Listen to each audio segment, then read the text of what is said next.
Broadcast is now starting. All attendees are in listen-only mode. Hi, everyone. Good morning. We'll just give one more minute for people to roll in, and then we'll get started.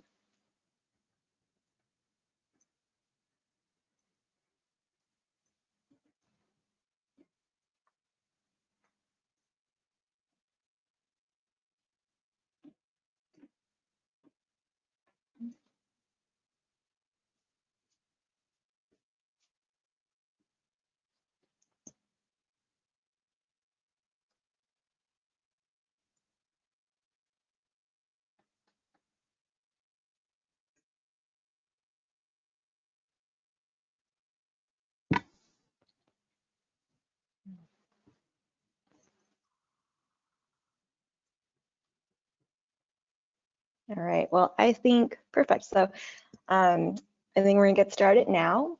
Hi, welcome everyone. Thanks for joining us this morning. My name is Fanny and I am a project manager with the State Coastal Conservancy.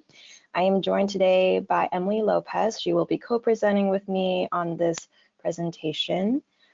So today we're going to go over the program priorities for the Explore the Coast program and parts of the application that we've had some formatting changes to and some thematic updates. And we hope that this is going to help provide some clarification for you as you complete your application. And we're also going to address some of the core questions that we ask in the application as well. So before we get started, really quickly on logistics, during the webinar, if you have any questions, please put them in the question box and we're going to collect them. We'll address them at the end of this webinar in a Q&A format, which will be moderated by our secret fellow, Ella McDougall. And then lastly, this webinar is being recorded. So if you feel at any point you might have missed something, this will be recorded and posted on our webpage after, and you can refer back to that. So with that, I'm going to pass it off to Emily to kick us off. Next slide, please. So our Explore the Coast grant program seeks to implement a theory of change. We recognize that our ocean, coast, and beaches have long been used as spaces of joy, relaxation, and healing for many Californians.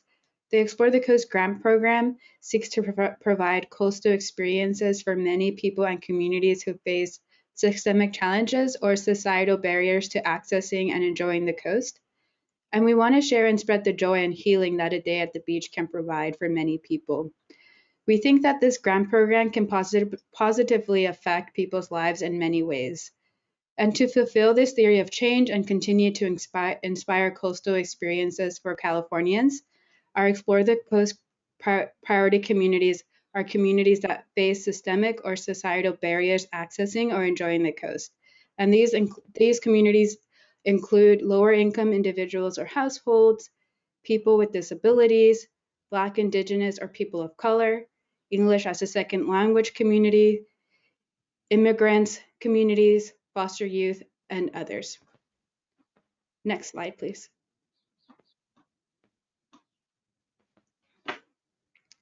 Our program priorities have changed a little bit. We've co-developed these program priorities with our Explore the Coast Advisory Board, which was implemented in 2019.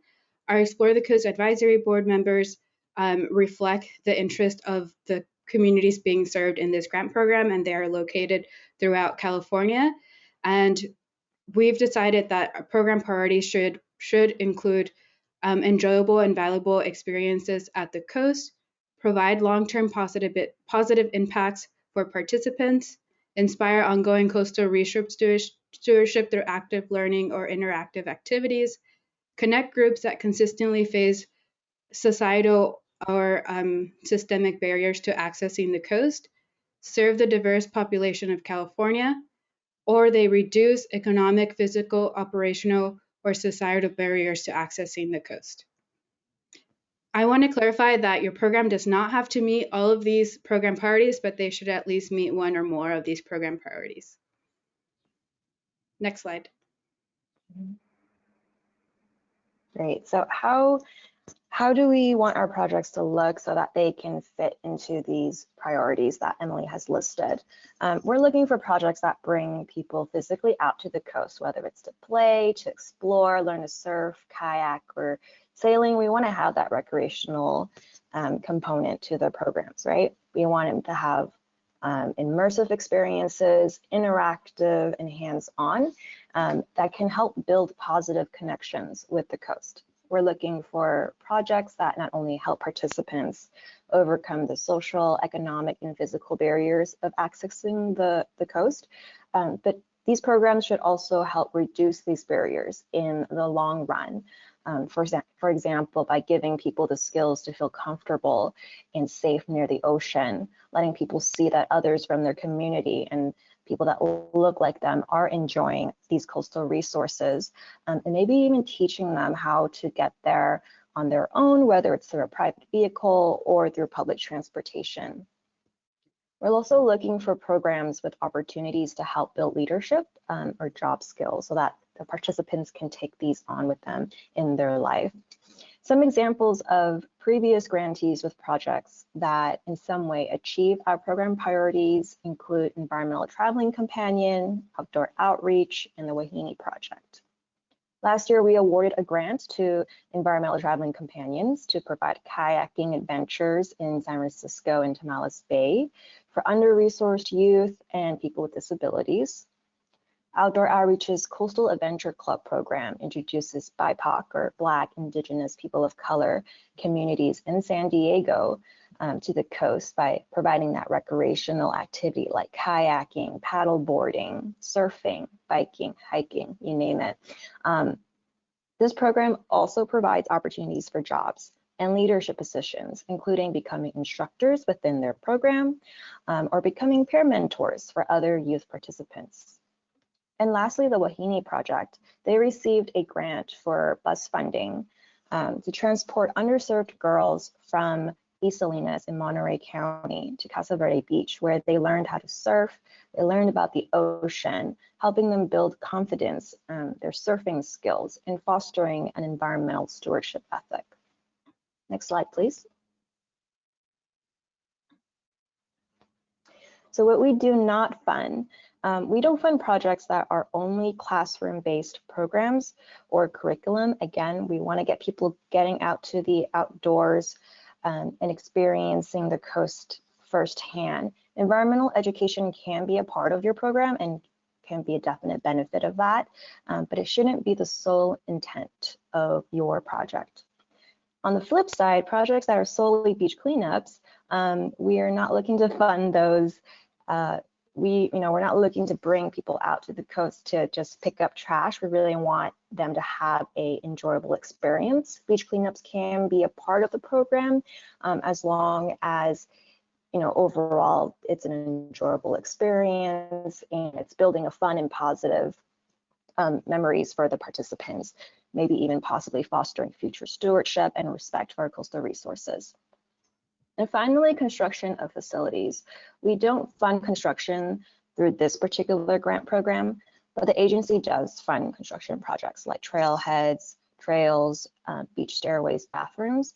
So if you are pursuing a construction project, you can reach out to us, but it will be outside of this grant program. Next slide. So for this year's ETC grant round, we have about $750,000 available for grant awarding. There's no minimum grant amount to apply, and applicants can apply up to a maximum of $50,000. Just want to note that over the years, in order to fund as many good projects as we can, given the increasing number of applications and varying program funding amounts, on average, our grant awards range between $20,000 to $40,000 for selected proposals. So if you do become an ETC grantee, just something to keep in mind. Applications are due Monday, March 22nd. We typically give a 2-month window for our applicants to work on and submit their proposals. During this time, if you have any questions or concerns about how your project could potentially fit into the program, Emily's going to go over a little bit of how you can reach out to us. So submitted proposals are reviewed by our internal staff, ETC committee, and public members from our advisory board. And then those proposals that are selected will be presented to our Conservancy Board for funding approval in the fall. Ideally, we'd like projects to start later this year or early next year. Projects should finish by February 2024. Most projects are single year or they run over a school term, but we do sometimes have multi-year projects. If that is the case with your application, then having the completion date be by 2024 should be kept in mind. Next slide. So we're now going to move towards reviewing the grant application questions and scoring criteria. We're going to be reviewing questions that will help your application be cohesive, and we did our best to try and guide folks through completing the application with each questions.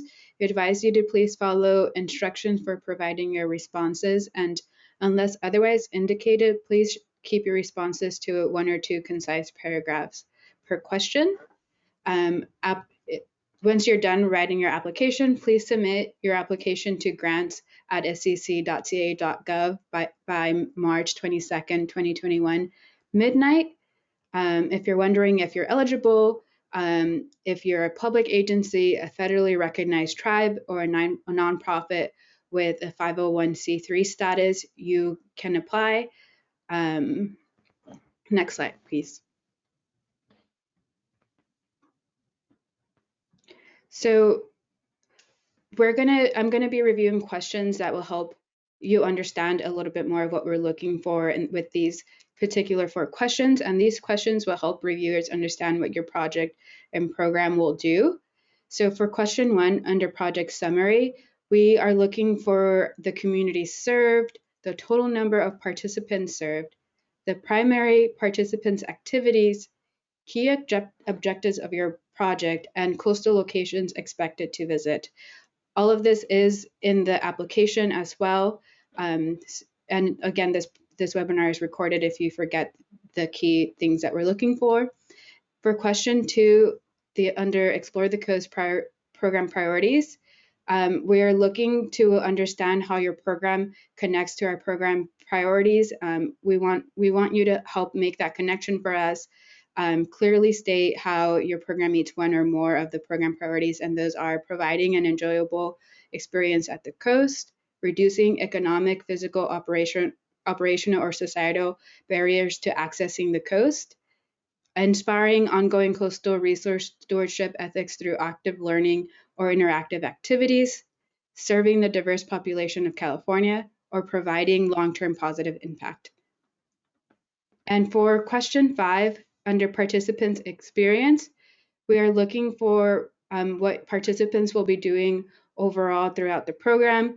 What are you taking day trips, weekend trips, or are you camping? And if you want to go more into depth, you can provide your schedule to support this response. We would like to know whether your project is providing long-term positive impacts on participants. Are you creating leadership development opportunities, providing multi-year or extended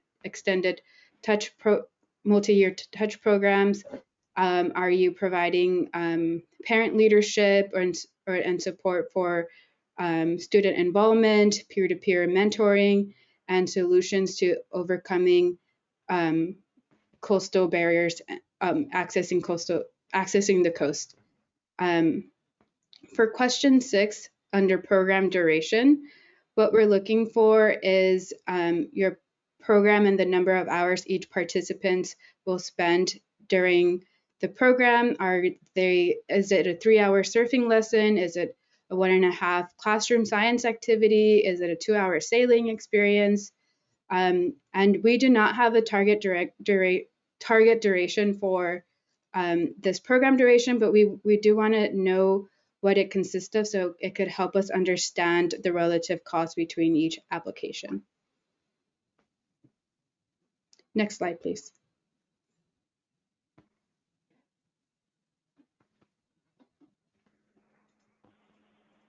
All right, so Another core question in the application is understanding who are we serving, and are we serving the ETC priority communities as outlined by the program?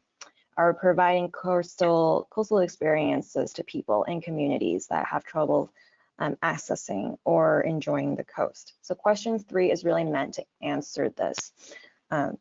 Question 3 is broken into a quantitative portion where you'll be filling in 3 tables, and a qualitative portion where we'll ask you to elaborate more on the why your organization has decided to work with or serve this specific community or communities.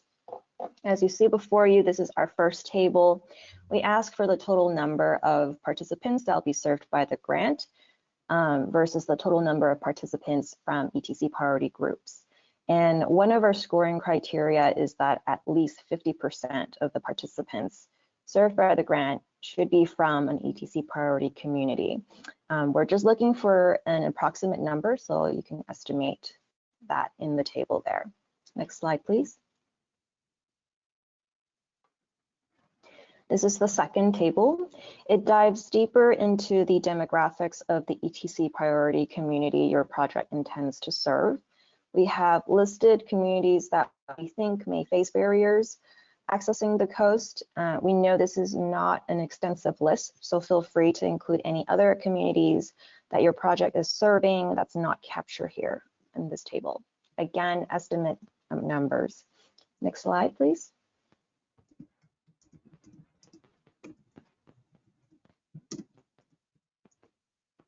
Thank you. So this is the last table. It's to help us track and get a sense of where our participants are coming from across the state.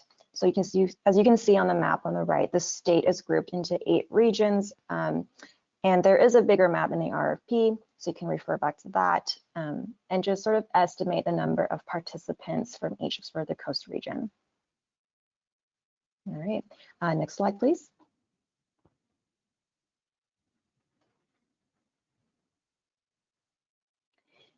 Here's the qualitative portion of the question 3 where we want to address the why and the how. Why is the project intended to serve the community that you've indicated in your application? What are the challenges or difficulties that the community faces in accessing or enjoying the coast? And how is your program going to address those barriers? How will your program be inclusive and take into consideration the community that is participating in it, like differences in cultural and social backgrounds, past experiences, physical capabilities, knowledge and comfort levels with the outdoors, etc. And if people with physical, cognitive, and emotional disabilities are being served through your program, how are you going to address inclusion and accommodation of these participants? Next slide.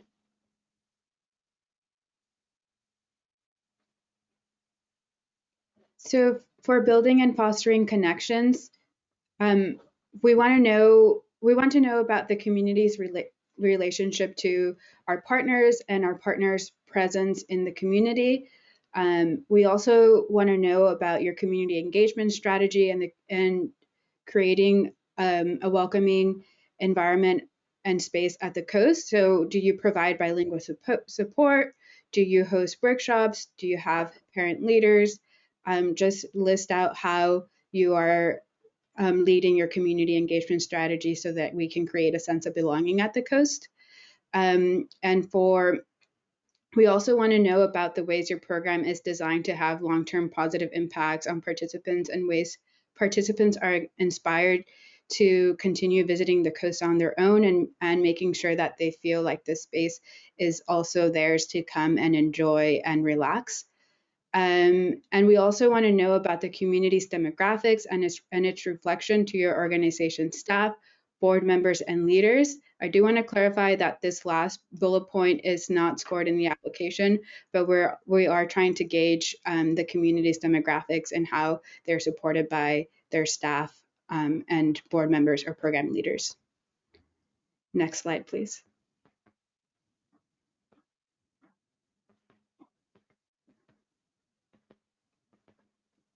All right, so we're heading into another chunky part of the application where we cover the project scope, schedule, and budget. So for those who've applied with us before, you'll sort of notice the task table in front of you is updated, and that's why we wanted to explain that for you guys. We've split the overall project scope into project management, preparation, implementation, and evaluation. And that's something that we see across the board, just sort of your typical ETC project. And by splitting it up that way in the task table, we hope to make it more clear that within these sections or phases of your project, we can then ask for specific tasks related to each component. We also ask for staff hours and other related costs to be put in this table.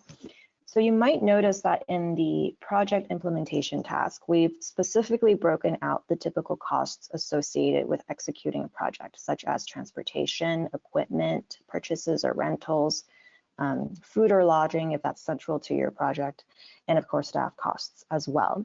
And the purpose of that is so that we can more clearly understand what our grant funds are being used for and where it is being applied to. Is it go more towards implementation, or is it more towards preparation and evaluation? There will be specific instructions in the description box on that table to help guide you on what information to provide. We also have a sample project scope and schedule table that's linked in the application, so you can reference back to that and see what the table should look like when you're completing it. Next slide, please. This is our project budget table. So in the application, we ask for a preliminary budget for your project. Similar to the project scope table, it's also split into the project phases or components as mentioned before. In the budget table, we want to see the cost amount that the grant will be paying for each part of your project, and if there are any matching funds as well. You don't need to include in-kind services under the matching funds column. There's going to be a separate question below this section that'll give you the space to elaborate on any in-kind services relevant to your project, like volunteer labor, time, or donations. If you have any administration costs that you would like the grant to pay for, such as indirect costs or a fiscal sponsorship fee, you can see that you can put that in there in the budget table. The indirect cost row, just note that those can be charged up to 15% of the total grant amount, and we ask you to describe those costs as well. And the fiscal sponsorship fee row is for if you are working with another organization that will help you manage the grant, and they are charging a fee to do that. And lastly, for those new to receiving grants from the Conservancy, I want to note that our grants are reimbursement based, meaning you'll have to pay for any project related costs upfront first and then submit your invoice to us for grant disbursement. Typically, we also apply a 5% withholding to each disbursement, and we will release the withholding when the project is considered finished. However, we do recognize that some organizations may face difficulties operating their programs under a reimbursement-based grant. So as of last year, we are piloting an advance payment option specific only to ETC grants, where we are allowing grant funds to be dispersed upfront if that is necessary for the grantee's financial operations. And that's something that your future project manager will discuss with you if that's an option that you want to take. And lastly, we're not judging your application on the basis of whether you need advanced funding or not, but we want to highlight that this is available for future grantees that need that additional fiscal flexibility. Next slide, please. And so for scoring criteria, this is a brief summary of how we're scoring applications, and we're basing it off our program priorities, the communities being served. Is it an enjoyable, are you including enjoyable activities, reducing economic barriers, inspiring ongoing coastal connections? Are you providing overall long-term positive impacts? Is it a clear and reasonable budget? And is the project carried out in an effective manner? And this is generally what we're looking for. Again, there's many ways that you can get scoring for all of this criteria. You don't have to meet all of it, but just try and make it clear how your project meets our scoring criteria so that it is easier for your reviewer to understand and get more points for yourself. Next slide, please. And COVID-19 questions, we decided not to ask about COVID-19 in this year's grant application because these funds are for early 2022, and fingers crossed, we're hoping that we're going to be out of this pandemic by 2022. However, if the pandemic is still ongoing in 2022, your assigned project manager will be able to answer any questions you have about your grant if you are selected. Generally, we've been very flexible with our grant timeline for the 2019-2020 grants. We've been able to extend the grant so that they can do it, so that programs can do it when it's safe to meet, or our other partners have decided to just meet with their smaller leadership groups and go from there. But again, we're hoping that we're out of this pandemic in 2022. And if you have any questions, your assigned project manager will be able to help you with any questions you may have. Next slide, please. So as you're writing your grant application, if you have any questions while you're writing it, you can feel free to contact the regional manager assigned to your project location. We've assigned it based on region, so it goes from up top to the north coast with Karen Gear, and down south to Megan Cooper. Feel free to use this map for reference to understand which region you are located in based on your program's location. Next slide, please. And so now we're going to open up to about 15 to 20 minutes to answer any questions you may have. And again, Ella will be helping moderate the questions. Thank you, Ella.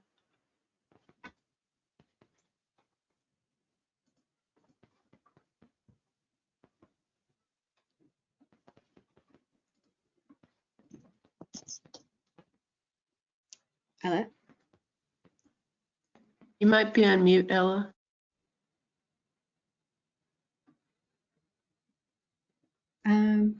Oh, okay. So if Ella is having some technical difficulties, I can moderate the question and Fanny will answer our questions. Does that work, Fanny? Sure. Okay. Our first question is the San Francisco Bay considered coastal?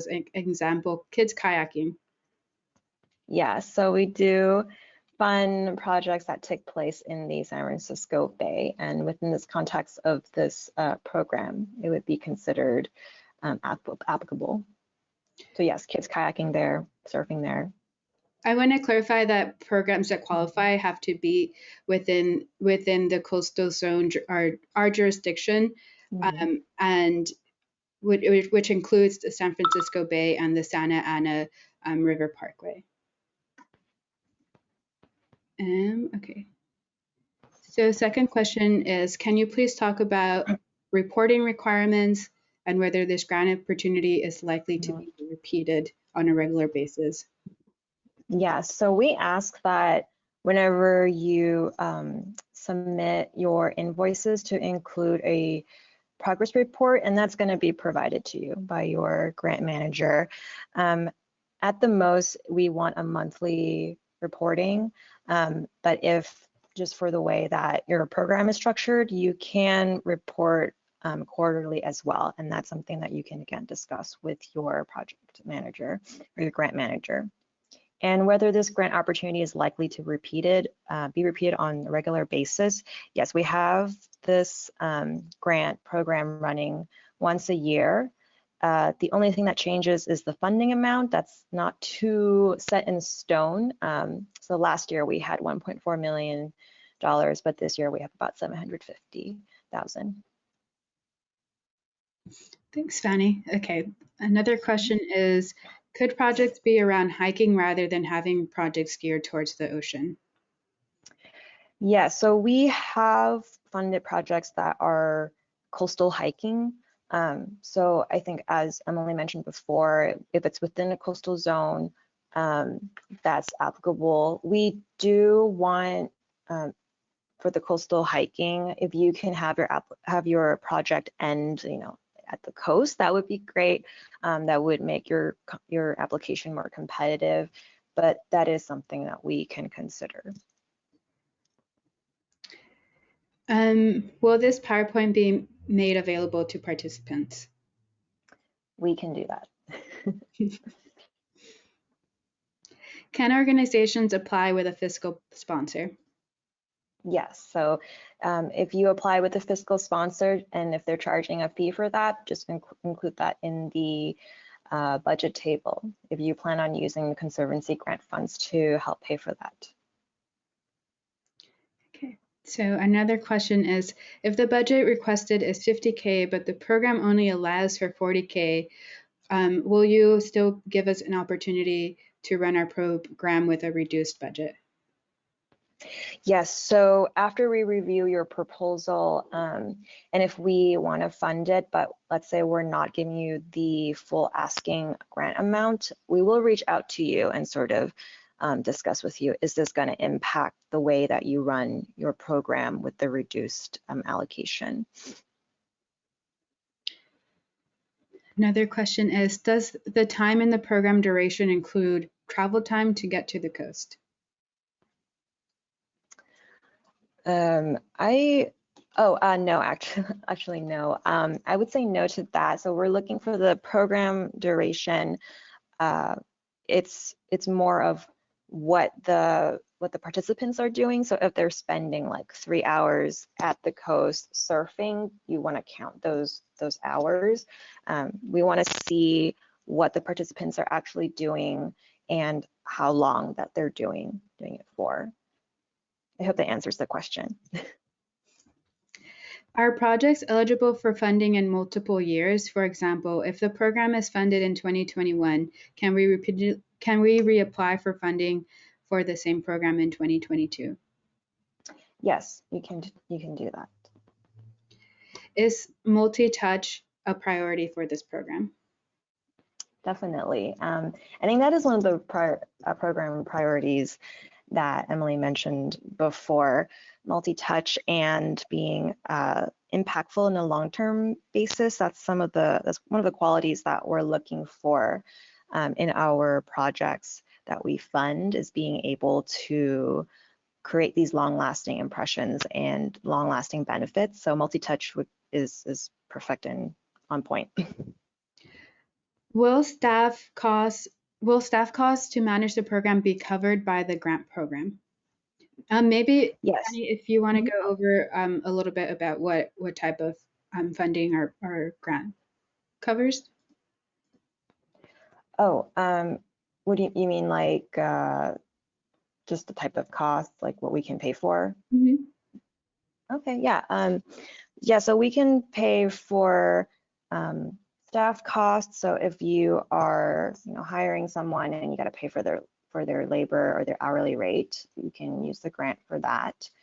You can pay for purchases of like equipment or vehicle rentals, and we do ask that get broken down in the application in the budget table, and there's going to be instructions there for you to follow to just sort of parse those costs out. I also want to add that we have also implemented exciting news for you all. We are able to cover food and snacks for this grant program. Typically, we don't cover food for any of our grants, but we have been able to do that for this grant program. Mm-hmm. Yes, if it's like a really core central component to your program, like if you're bringing kids out to the beach and you want for like a full day activity and you want to include food in the costs, that's something that we can pay for. Just have to make sure that's laid out in the work program. Can you explain the 5% charge again? Oh yeah, so this is the 5% withholding that we have for typically our ATC grants, and among other grants as well. So when you submit your request for disbursement to us monthly or quarterly, So from the total cost amount that you are invoicing us, we're going to hold 5% of that, and that's going to be held till the end of your project. And that's sort of to give us some risk mitigation and just to hold on to it till we can give it back to you at the end. So you're not necessarily getting the entire grant until like at the end.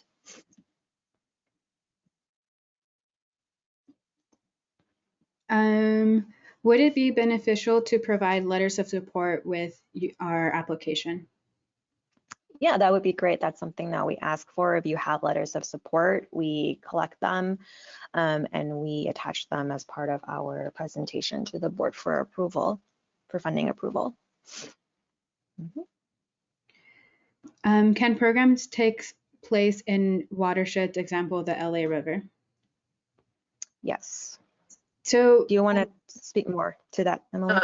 Yeah, I can. Or Trish? I want to clarify that our jurisdiction includes any coastal draining watersheds. So if the watershed drains to the Pacific Ocean, then that is considered our jurisdiction. So yes, that includes any rivers that drain to the Pacific Ocean and the San Francisco Bay Area and the Santa Ana River Parkway. Sorry if we made that confusing earlier. No, actually, that's not correct. It's not correct. Because of the funding sources that we use for this program, we can only fund projects on the outer coast or around San Francisco Bay. And that's why it's the Explore the Coast. We can't fund, in this particular program, the funding sources do not let us to work up in the watersheds. Okay. Thanks for clarifying. Yeah, thank you, Trish. Will more points be awarded if there are matching and other funds from other sources? No, I think based on our scoring criteria, we don't award extra points for matching funds, but that is something that we take into consideration in your overall budget. May we include transportation if programming occurs while on a boat to the final destination? So if you are saying that you want to use the grant funds to provide transportation or to supplement transportation for your participants, that will eventually take them onto a sailing boat trip, then yes, you can do that. What type of supporting documents are required to purchase food, I guess? Purchase food, I would say receipts of whatever food you've purchased, and if you can connect that with the trip backup supporting materials, that should be sufficient. Are marine-related museum visits encouraged? We do have projects that take students or participants to marine-related museums. Ideally, if that is coupled with like time at the coast, that would be great. But we do recognize that environmental education part of the marine museum visits are important. So that can be included in your application, as long as it's also part of a bigger like participation at the coast. We do have applications like that. We have somebody from the Central Valley who is saying program duration is problematic for us because we're in the Central Valley and we are 3 hours from the coast. Fanny, do you think you can provide advice for them on how they're still eligible for this grant? Yeah, I thank you for letting us know that. I think any information that you can give us in terms of like if you're far away, so you're taking 3 hours to get to the coast, which only versus another organization that's right there, definitely let us know that in your application and we will take that into consideration. And we do want to encourage partners that are inland to please apply, because this grant application is supposed to serve all Californians, and so we want to make sure that inland communities are able to access this grant program as well. Another question is Catalina Island an eligible project location? Yes, we've had, I think it's with, which organization was it with? But we've had a previous organization that brought kids to Catalina Island for snorkeling and other recreational activities. Again, depends on what they're doing on the island and what your project is. So this one says, if your program runs during the school calendar year, September through June, should we base our information for the year 2022-2023 school year or 2021-22? I'm asking because of the funding of the grant being 2022. Right, so projects that start, so with this year's grant round, the projects should start late this year. So you could start at the beginning of this school year in like August, or depending what school district you're in, until the next. I hope I answered that question. I'm going to jump in on that one too. I think the answer is it's up to you. You could start our funding for the second half of the 2022 school year if you want, or you could wait and have your funding start for the 2022-23 school year. That's really your choice, but our funding won't be available until late 2021 or January 2022 by the time it gets through our board meeting and the grant execution. Thanks for clarifying, Trish. Okay, this person is asking if we can make the question details available, and I can volunteer to put these questions in a spreadsheet and answer some of them so that you all can access them after. But again, this webinar is also recorded if you want to listen to the questions portions of the recording. Great, thanks, Emily. Do the funds fund leasings of vans for transportation?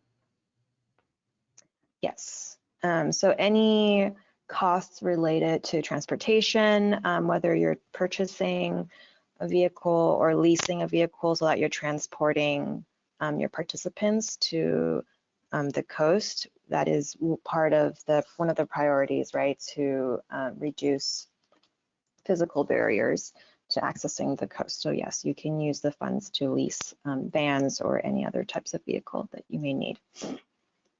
I just want to give one clarification on that. So if you mean leasing, like you have that vehicle all the time and you have to pay a monthly lease payment, what we can reimburse is a per use charge, so that if you use that then for 4 days during the month, the state has standards on how much they'll reimburse for certain kinds of vehicles, and that's what you could charge. But if you're renting it for those specific trips, then we just pay your rental fee for those specific trips. But we can't pay a flat monthly fee.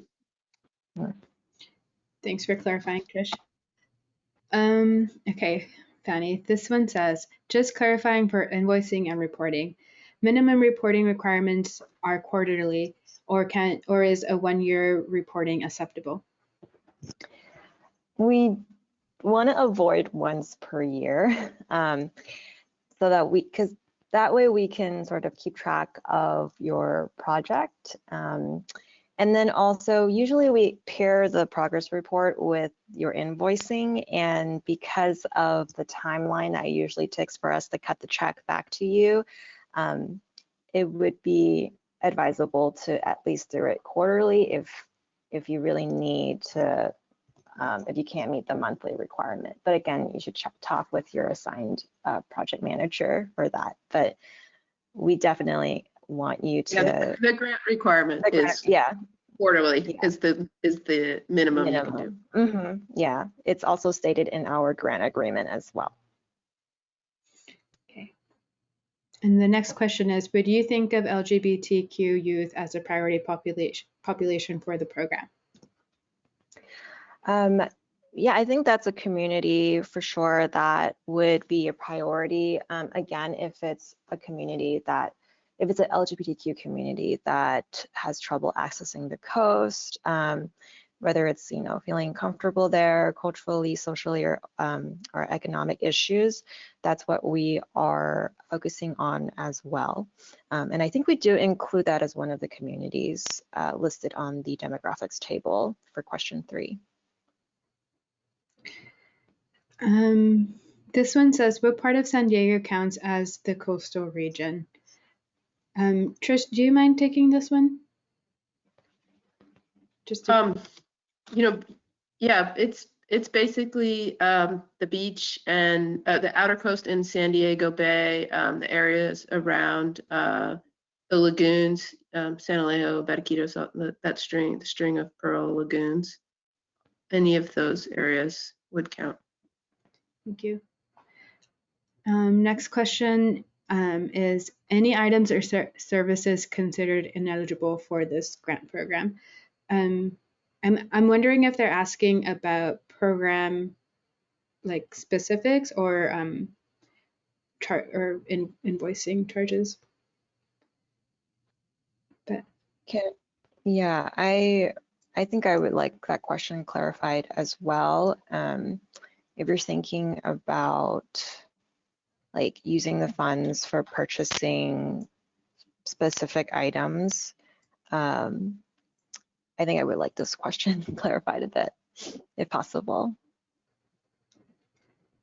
But I guess just to answer part of it, if you're referring to things you can use the grant to purchase, then you can use it for staff time, to buy snacks, transportation, or things that are going to meet are essential to meet the program priorities as specified in our grant. But if you're using the grant to buy items that are to buy items that extend longer than the grant's time period, we usually don't fund those, but we advise you to speak to your assigned project manager to see if it's an item that we can or cannot cover, because some of those items are there's wiggle room, but not too much. I also want to add that, oh, sorry, go ahead, Trish. Well, I was just going to add that with we can't pay for fundraising activities by groups. And when you're selected as a grantee, your project manager will provide you with like a guidance document on what costs are eligible and what costs aren't, to include in your budget table. So there will be more information for that. This says, how do you begin speaking with a program manager? So we, do you mean like, so if it's in the context of after you've received the grant, we will reach out to you. The project manager will reach out to you. If you're thinking about like prior, in terms of crafting your project or speaking more on specific details, we encourage you to reach out to regional managers to answer those concerns or those questions. But we will keep in touch with you if you are selected to move forward to receive a grant from us. And the regional managers' emails are in the RFP. Just email that you want some help on your application. So someone asked if, I'm going to try and combine two questions. The first question is staff training an eligible cost for this grant program? And somebody else asked about whether they can provide stipends to participants in the grant program. I think I'm going to pass that question to Trish in terms of the staff training. I haven't encountered a project that includes that, but I would think that if it's staff training related to like your preparation of your project, then probably yes, but I wanna run that by Trish. And yeah, I'm gonna let Yeah, Trish on yeah, that part. exactly right, Fanny. Yes, we can Mhm. pay for staff training as part of your preparation costs, but Mhm. clearly it shouldn't be the main focus of the budget. And then in terms of stipends, we can pay stipends for like counselors in training. That's basically for them helping lead the program in some way, but not just for being a participant on the program. Another example where I had a project where we did participant stipends. The participants were getting lifeguard certifications. A group of them were, because they were the leaders of the program. And so in that case, we were able to pay for the certifications and the participant stipends, kind of considered like participant stipends, so that the program was aiming to create future leaders, and making sure that they can have a job in this environmental field for the future. Mhm.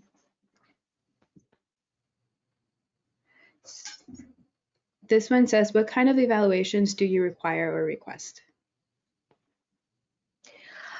Usually, I would say if this is in response to if you have any evaluation to measure metrics or performance of your program, we don't require any specific type of evaluation formatting.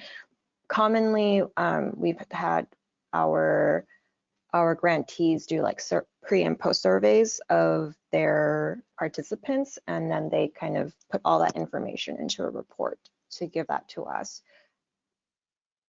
I don't know if there's any other projects with a different kind of evaluation. Maybe you can do like talking with the participants or seeking feedback from the staff that worked on it. But for my personal experience, most of my grantees have used a surveying system. Thanks, Fanny. Let me know if you want to switch answering the questions. Oh. Are you good with the questions, with answering questions, or you want to switch? Oh, I think we're doing a good job answering it together. So who will be scoring the grants? Will it be the Community Advisory Board?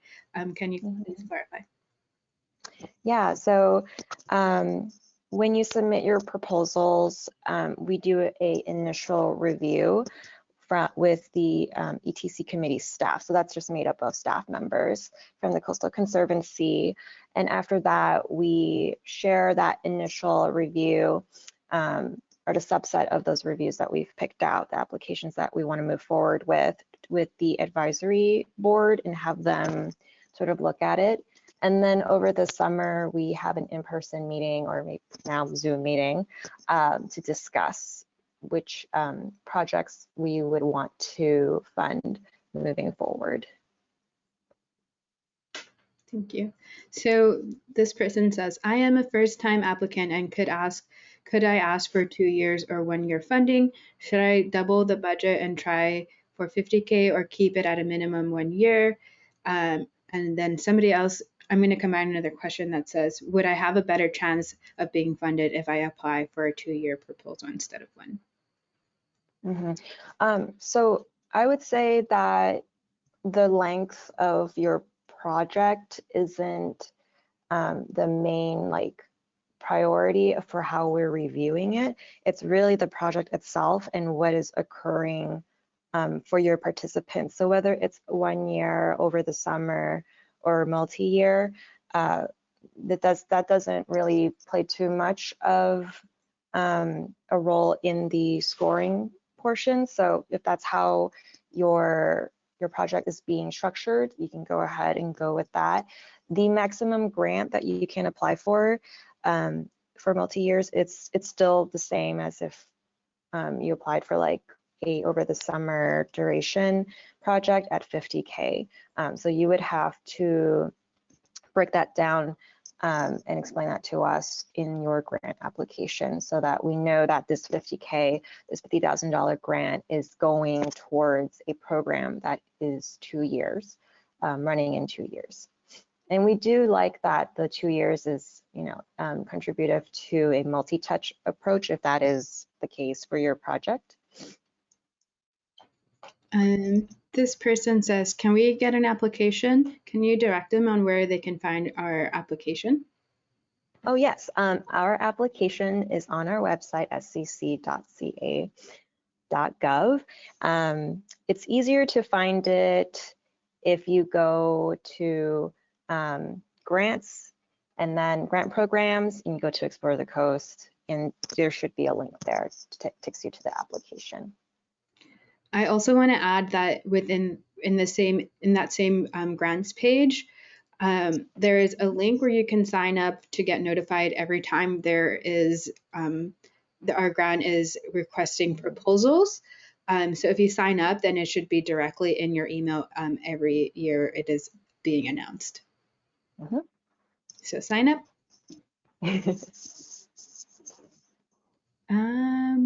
One second, I'm gonna look for some questions.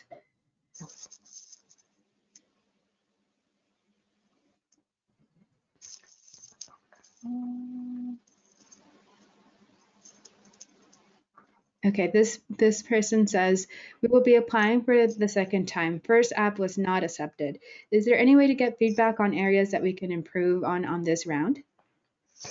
Yes, so feel free to reach out to the regional managers to set up a meeting, and we can talk to you, provide you feedback on possibly how you can strengthen your application for this year's round. I also want to say that last year we received a lot of applications, and sometimes your application was great and we just didn't have enough funding to fund everyone that we got. So don't feel please, I encourage you all to apply, because you never know, this might be the year that you get it. And so sometimes it's not even your application, it's just we don't have enough funding to fund all of the great projects that we receive. Yeah, we usually receive about at least 100 each year, even with the changing in funding amounts. So it's always difficult for us to say no to really good projects. This one says, is there a percentage breakdown on the different tasks that we need to keep in mind? No, I don't think we don't ask for a percentage breakdown. We kind of evaluate that based on the amount of funding that you're allocating to each task at this point. But I think with the new updated project scope table, the details that we ask and the specific tasks that we want you to elaborate on in that table or notate in that table should give us an idea of the percentage of time and money that you're spending for each portion of your project. So this question says, do you know when you will be making your final selection of winning applicants? That should take place around either end of July or early August, because we usually do our advisory board meeting, our final selection meeting with our advisory board around that time. So after we've confirmed the final applicants or final selected projects, we will let them know, just to let them know that we're planning on taking them to the board either in November or December.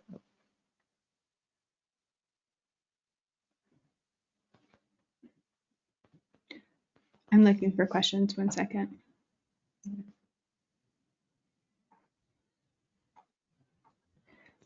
For San Diego, Mission Bay counts as a coastal area, right? Just making sure. One staff member said South Bay and lagoons, but did not mention Mission Bay. Yes, Mission Bay counts. Thanks, Emily.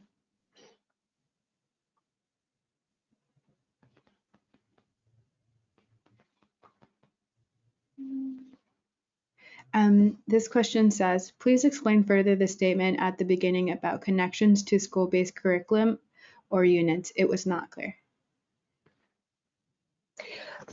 All right, so if this is in response to projects that we don't fund, so we're really looking for projects to fund that actively bring participants out to the coast. And of course, you can incorporate environmental education within the experience.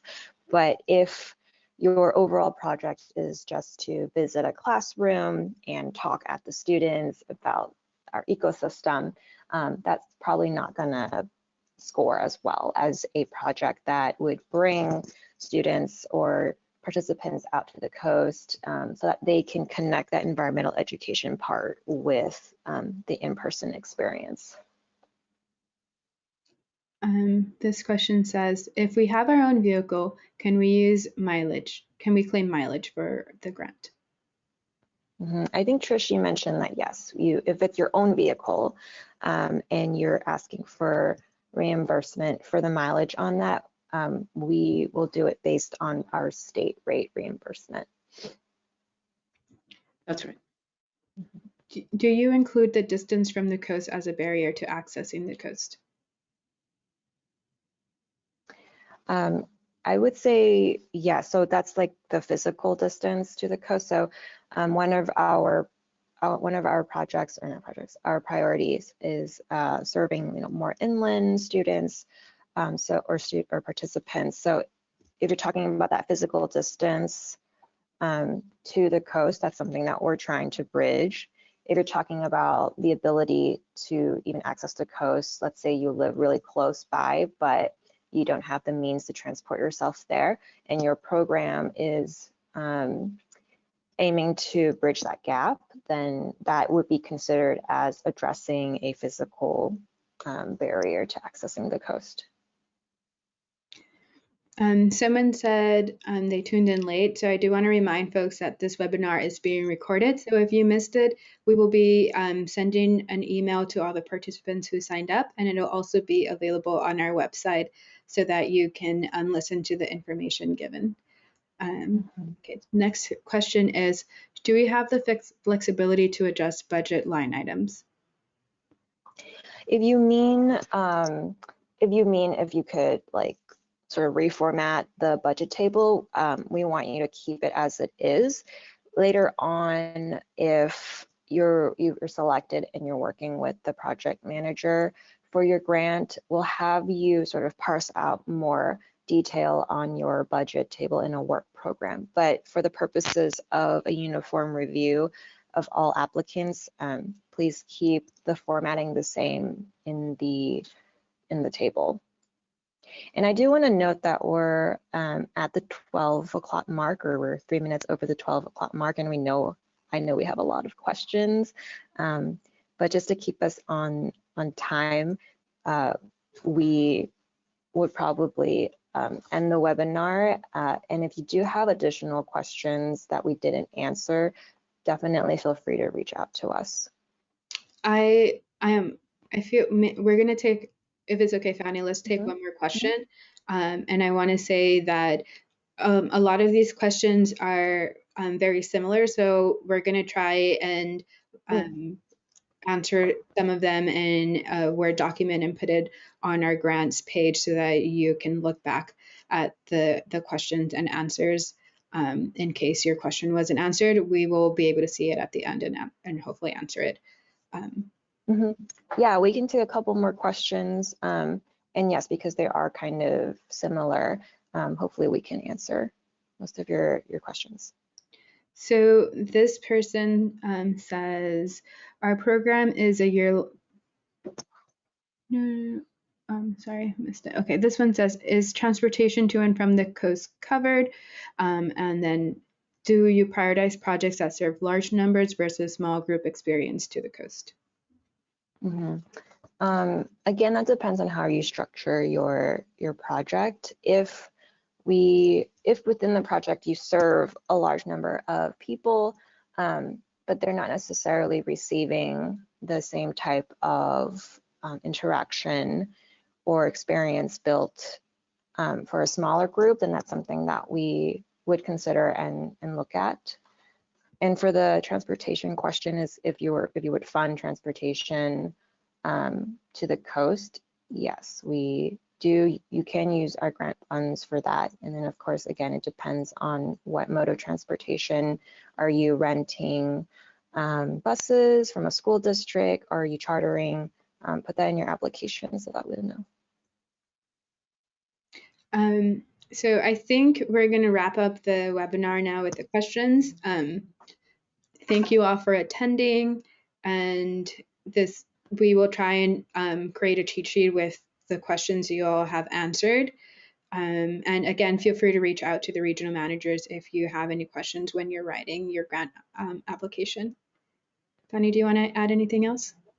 I just want to say thank you to everyone for doing the work that you do and for attending this webinar and being able to, talk with us and put in your questions. We always try to make this as straightforward as we can, and hopefully we've answered some of your questions during this webinar. And as we consistently repeat, feel free to reach out to us via email. It's got the contact information for our regional managers are in the RFP. It'll be in the slide. It's repeated in the webinar. So thank you again. Yeah, thank you all. Have a good one. Yeah, enjoy your lunch.